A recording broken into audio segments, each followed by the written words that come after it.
राधे राधे भक्तजन। भगवत गीता के 9वें अध्याय में परम गुहा ज्ञान के बारे में बताया जा रहा है, तो आप इसे ध्यानपूर्वक सुनें। अध्याय 9 से श्लोक 10 में बताया जा रहा है, हे कुंती पुत्र, यह भौतिक प्रकृति मेरी शक्तियों में से एक है और मेरी अध्यक्षता में कार्य करती है, जिससे सारे चर तथा अचर प्राणी उत्पन्न होते हैं। इसके शासन में यह जगत बारंबार सृजित और विनष्ट होता रहता है।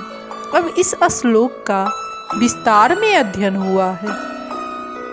यहाँ यह स्पष्ट कहा गया है कि यद्यपि परमेश्वर इस जगत के समस्त कार्यों से पृथक रहते हैं, किंतु इसके परम अध्यक्ष निर्देशक वही बने रहते हैं।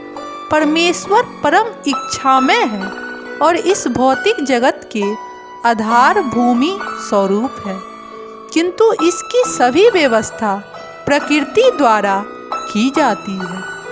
भगवत गीता में भी कृष्ण यह कहते हैं कि मैं विभिन्न योनियों और रूपों वाले जीवों का पिता हूँ।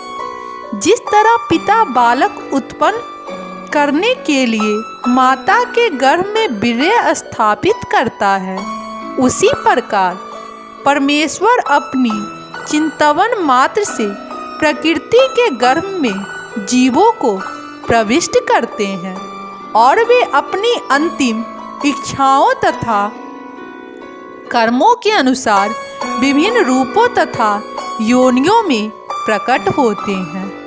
अतः भगवान इस जगत से प्रत्यक्ष रूप में आसक्त नहीं होते, वे प्रकृति पर दृष्टिपात करते हैं।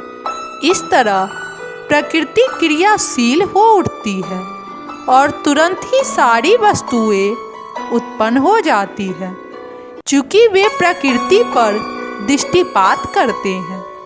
इसीलिए परमेश्वर की ओर से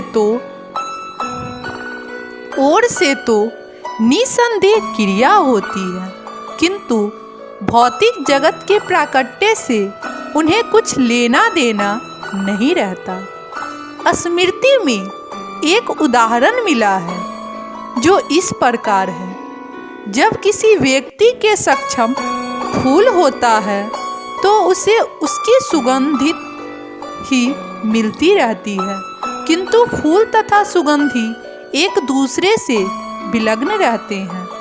ऐसा ही संबंध भौतिक जगत तथा भगवान के बीच भी है। वस्तुतः भगवान को इस जगत से कोई प्रयोजन नहीं रहता, किंतु वे भी इस अपने दृष्टिपात से उत्पन्न तथा व्यवस्थित करते हैं। सारांश के रूप में हम कह सकते हैं कि परमेश्वर की अध्यक्षता के बिना प्रकृति कुछ भी नहीं कर सकती, तो भी भगवान समस्त कार्यों से पृथक रहते हैं। राधे राधे भक्तजन।